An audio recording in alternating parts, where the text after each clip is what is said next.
Baik, jadi pagi hari ini kita akan bahas melanjutkan materi tentang backend, terutamanya adalah bahas tentang model data atau penggunaan database. Dalam hal ini adalah MySQL. Nah, mungkin ada yang mau ditanyakan tadi sampaikan, silahkan ya. Ini kita klik database MySQL. Kemudian pertama Anda tarik ke bawah, ini bagian ada tulisannya absensi ya. Nah itu silahkan Anda absen. Sekali lagi saya ingatkan ya, kalau ada yang WA saya, kelupaan absen, kemudian menyusul dan sebagainya, saya nggak melayani absen satu persatu. Jadi semua absen sudah saya taruh di blog, Anda absen secara mandiri ya. Jangan pakai DM, kemudian untuk kita absen, saya nggak. Kebetulan saya nggak buka juga aplikasinya. Nah, silahkan Anda absen. Minggu yang lalu kita sudah bahas tentang coding untuk backend ya, terutamanya adalah PHP. Hari ini kita bahas tentang backend lagi, yaitu yang menyimpan data. Nah, yang kita bahas hari ini adalah tentang konsep database, terutamanya adalah MySQL. MySQL ini adalah merupakan salah satu LDBMS ya. LDBMS itu berarti Relational Database Management System. Ya istilahnya aplikasi yang menyimpan dan mengelola sekumpulan data yang disimpan dalam bentuk tabel-tabel yang berhubungan atau tabel-tabel yang berrelasi. Database yang lain itu juga bisa ya. Contohnya ada Oracle, DBase, Microsoft Access, SQL Server, Postgre, ya, Mongo, dan sebagainya. Nah, kemudian untuk materinya itu ada di sini ya tentang konsep basis data di web. Ini silakan Anda buka, kemudian diklik ya. Nah, itu adalah materinya. Basis data di aplikasi web itu fungsinya ya sebagai backend. Backend adalah sesuatu yang nggak terlihat, kemudian digunakan untuk menyimpan data.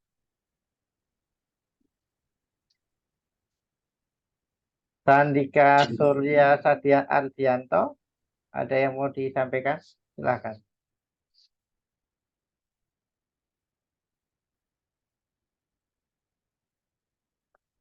Ada Sandika? Tadi open mic, mau ada yang disampaikan?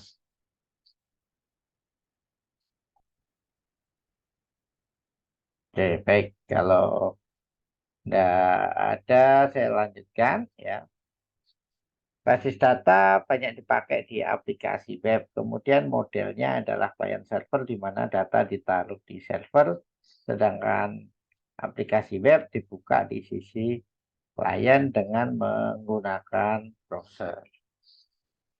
Nah, basis data yang didukung oleh PHP itu antara lain ini ada Informix, kemudian ada DB2, kemudian ada MySQL, kemudian Oracle, Postgre, kemudian Sybase ya, dan masih banyak lagi. Kemudian alur atau bagaimana database dalam sebuah aplikasi, kita bisa lihat di sini. Yang tengah itu adalah web server atau komputer yang bertugas melayani request. Sedangkan database bisa ditaruh di web server atau bisa menempati server sendiri atau disebut juga dengan database server. Kapan digabung, kapan dipisah? Biasanya tergantung dari volume data dan banyaknya request dalam satu satuan waktu. Kemudian ya, di sisi paling kanan itu adalah web browser atau klien yang tugasnya mengakses. Jadi kalau kita lihat dari struktur atau diagram di sini, kita bisa melihat yaitu adalah pada sisi web server ke kiri ini merupakan backend, sedangkan yang di web browser itu adalah merupakan front end. Web browser ya merequest page atau halaman yang diinginkan. Kemudian interpreter di dalamnya menerjemahkan apa ada yang data yang dibutuhkan. Jika ada, dia kemudian melakukan query terhadap database. Kemudian kalau sudah ada, kemudian database sama halamannya di-generate, dikirimkan ke web browser berupa web dinamis. MySQL ini kenapa digunakan? Ya salah satunya adalah ringan, kemudian database yang sangat populer. Biasanya dipakai bersama-sama dengan PHP. Merupakan kombinasi yang baik untuk menampilkan aplikasi yang mendukung server-side scripting. Dengan MySQL, user atau pengguna atau programmer dapat membuat tabel di mana data dapat disimpan lebih efisien daripada disimpan dalam sebuah array. Kemudian MySQL mendukung bahasa dalam bentuk SQL atau Structured Query Language. Langkah-langkah penggunaan. Ketika kita menggunakan MySQL, maka yang kita harus lakukan itu adalah pertama melakukan koneksi ke server MySQL ya. Nah, format dari koneksi itu adalah dihandle library yang namanya MySQL Connect. MySQL Connect punya 3 atribut atau 3 argumen, yaitu satu nama dari server MySQL-nya, kemudian yang kedua adalah nama username dari MySQL, kemudian yang ketiga itu adalah password MySQL. Semuanya itu adalah variabel dari MySQL_connect. Kalau misalnya itu adalah dipakai untuk lokal atau internal, ini bisa di IP atau kalau misalnya lokal kita gunakan nama servernya adalah localhost. Sehingga jika kita menjalankan web server pada sistem dan MySQL, maka localhost ini diganti dengan IP address yang merupakan representasi dari nama server. Nanti berikutnya MySQL Connect akan mengembalikan sebuah link identifier yang dapat digunakan untuk komunikasi dengan database. Nah, link ini pada saat pengoperasian disimpan ke dalam sebuah variabel link yang disebut dengan $link. Sehingga formatnya untuk koneksi adalah $link sama dengan MySQL Connect, kemudian nama servernya localhost, kemudian nama usernya nama pengguna, kemudian password. Ini adalah koneksi ke database MySQL. Selanjutnya kalau sudah dipastikan ada koneksi, ya berupa nama server, nama user, dan password, maka berikutnya adalah memilih database. Untuk menghandle pemilihan database kita gunakan, kalau yang tadi itu adalah MySQL Connect, yang ini adalah MySQL Select DB. MySQL Select DB itu mempunyai argumen atau atribut, yaitu adalah nama database, kemudian link identifier. Link identifier itu adalah yang didapat dari MySQL Connect, ya. Kemudian berikutnya cara mengaksesnya adalah seperti ini, ya. PHP ini adalah script merupakan PHP, kemudian MySQL Select DB, kemudian nama database-nya, koma $link. $link ini adalah variabel yang menampung MySQL Connect. Oke, kemudian berikutnya koneksi sudah, pemilihan database. Berikutnya adalah menjalankan sebuah query. Nah, query itu adalah sebuah bahasa yang digunakan untuk merequest atau meminta informasi data, mengupdate data, atau menghapus data. SQL query ke database itu gunanya untuk memilih informasi dengan menggunakan select, melakukan penambahan data dengan insert, mengubah dengan update, atau menghapus dengan delete. Untuk mengaktifkan MySQL query, maka diperlukan dua argumen, yaitu adalah SQL query string, ya, yang select from where. Yang kedua adalah link identifier. Maka MySQL Select DB, jika link identifier-nya tidak disebutkan, maka kita bisa menggunakan yaitu database yang telah aktif yang terbuka di terakhir kali kita akses. Kemudian cara menggunakannya gimana? Cara menggunakannya, kalau tadi itu adalah MySQL Connect, MySQL Select DB, maka di sini adalah kita pakai statement MySQL query.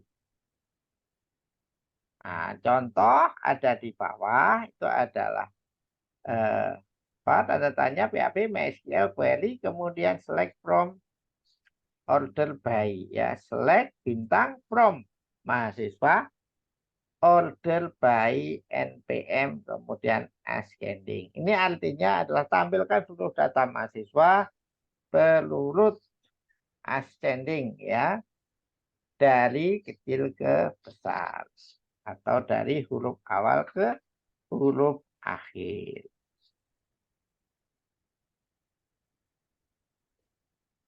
Kemudian contoh yang kedua, kita bisa untuk bahasa query-nya kita simpan ke dalam sebuah variabel $SQL query, misalnya select bintang from mahasiswa order by NPM Aceh, maka kemudian kita bisa gunakan yaitu adalah hasil tampungan dengan $result sama dengan MySQL query dengan argumen SQL query dan $link.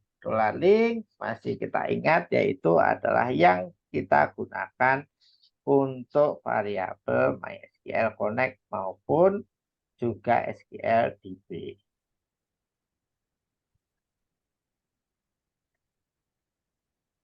Contoh penggunaan lebih lengkap kita bisa handle yaitu PHP kemudian $result sama dengan MySQL query, SQL query link, or D ini adalah kalau misalnya koneksinya salah atau datanya tidak ada, ya, maka ditampilkan pesan error, MySQL error, query-nya adalah yang salah itu apa.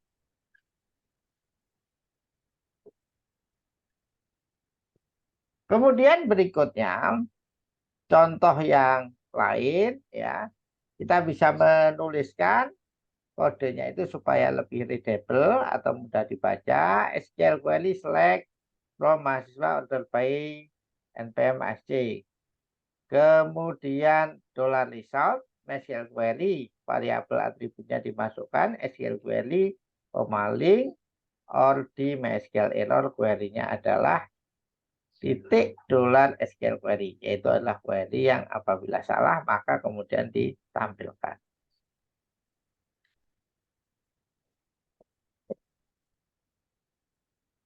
Yang pertama tadi adalah kalau kita menggunakan persamaan untuk akses database, kita masih ingat satu buat koneksi ke database-nya atau koneksi ke komputer yang ada database-nya. Kemudian yang kedua memilih nama database-nya.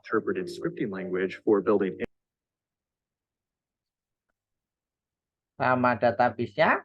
Kemudian yang ketiga mengaktifkan query. Sehingga kalau kita tulis lengkap, ini adalah akses untuk query. Yang pertama koneksi, yaitu adalah $link sama dengan MySQL Connect, nama server, kemudian nama user, password. Berikutnya memilih database, MySQL select DB, contoh DB, $link. Kemudian mengaktifkan query, $SQL query select bintang from mahasiswa.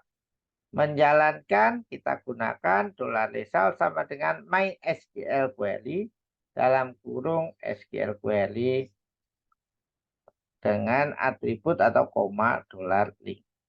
Kemudian terakhir untuk menutup akses kita gunakan MySQL close. MySQL close. Kemudian variabelnya variabel koneksi atau $link.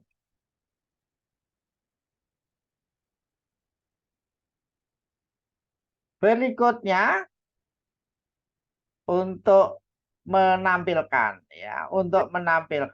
untuk dapatkan informasi select query ya, maka query select itu berarti memilih informasi dari sebuah database yang dikenal sebagai resource kemudian ditampung dalam variabel $result sebagai resource identifier.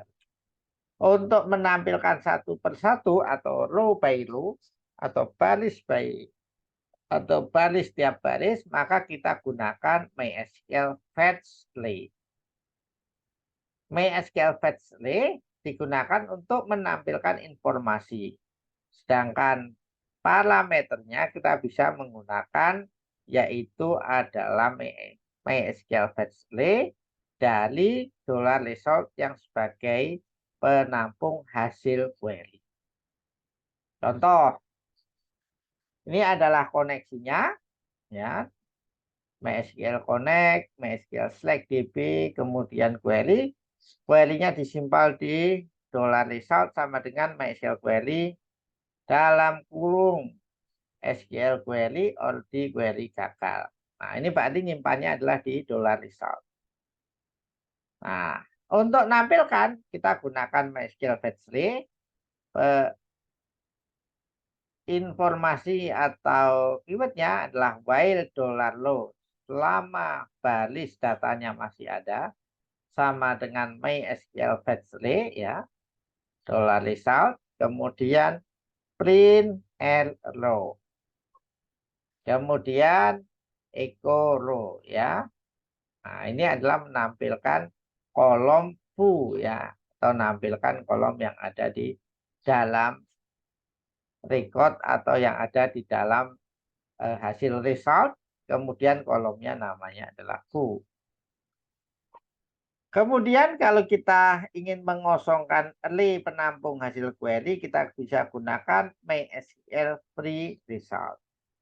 Terakhir, setelah operasi selesai, maka kita tutup pakai MySQL close. Oke, dari sini ada yang ditanyakan. Jadi caranya adalah satu, koneksi kepada server. Kemudian yang kedua select database.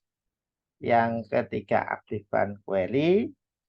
Yang keempat menampilkan query dengan MySQL fetch row. Yang terakhir itu adalah close koneksi. Oke. Berikutnya untuk studi kasus, nah kita akan lihat di sini ya. Lanjutkan kemarin aplikasi pendaftaran siswa baru ini ada di latihan.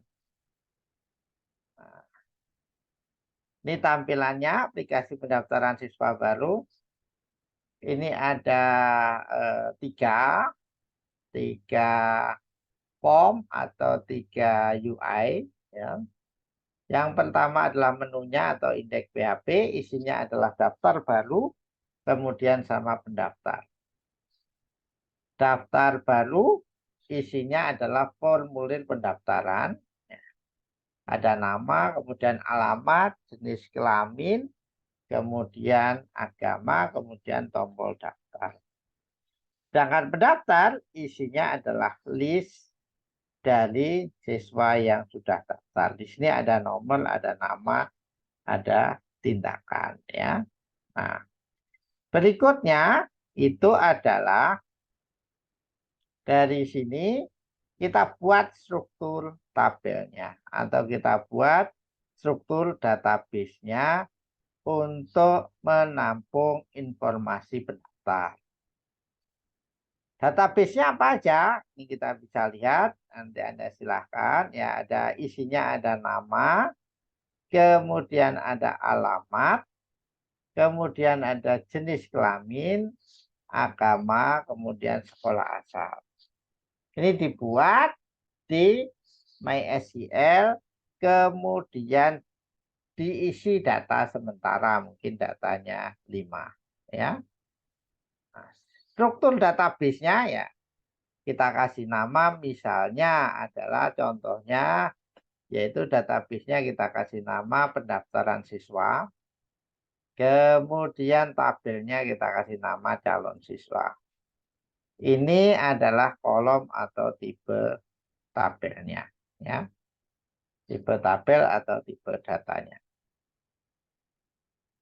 Nah, nanti kalau sudah selesai dari tipe data, kemudian database-nya, baru kemudian nanti diselesaikan modul backend-nya. Ya. Modul backend-nya ada config PHP, form daftar, kemudian hapus, indeks, list siswa, proses edit, sama proses pendaftaran. Untuk materi hari ini, ya, yang berhubungan dengan database, maka goal akhir itu adalah satu, membuat database pendaftaran siswa. Yang kedua, mendefinisikan tabel dari calon pendaftar. Tipenya tadi sudah disampaikan, Anda bisa klik ya di bagian latihan sini, di bagian aplikasi pendaftaran siswa baru.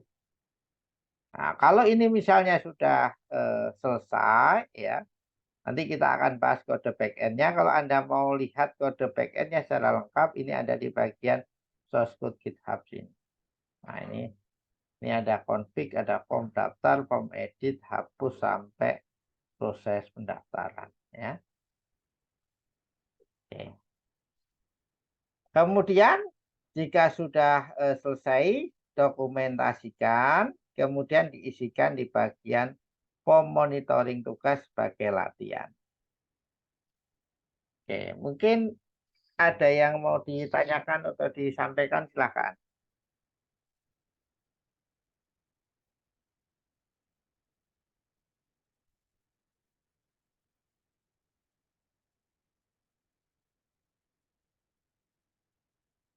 Daud Dia Rusyan ada? Ada Pak. Ada. Sudah paham? Insya Allah sudah Pak. Ya. Kamu mengerjakannya sudah sampai mana? Minggu yang lalu sudah sampai ke database atau belum? Belum Pak. Belum. Oke, baik. Baik, jadi untuk hari ini ya itu adalah selesaikan sampai ke database sama belajar query ya. Apabila sudah selesai dan ingin melanjutkan, itu Anda bisa buka di bagian GitHub-nya. Itu adalah kode untuk handle backend-nya. Nah, kemudian kalau misalnya sudah diselesaikan semua, maka nanti aplikasinya silakan untuk dites untuk mengisi calon pendaftar, kemudian menampilkan list siswa. Demikian, mungkin ada yang mau disampaikan atau ditanyakan, silakan.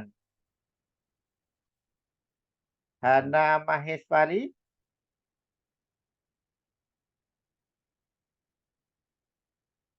Halo, Hana Maheswari. Oke, mic-nya enggak ada, tapi hadir, Pak. Oke. Oke, baik. Kalau tidak ada yang ditanyakan, silahkan Anda baca materinya, kemudian dicoba. Kalau sudah selesai, diisikan ke form monitoring. Ya. Hari ini dokumentasi sampai membuat database dan latihan query atau akses dari tabel. Kemudian jika sudah selesai, jangan lupa mengisi form tugas monitoring.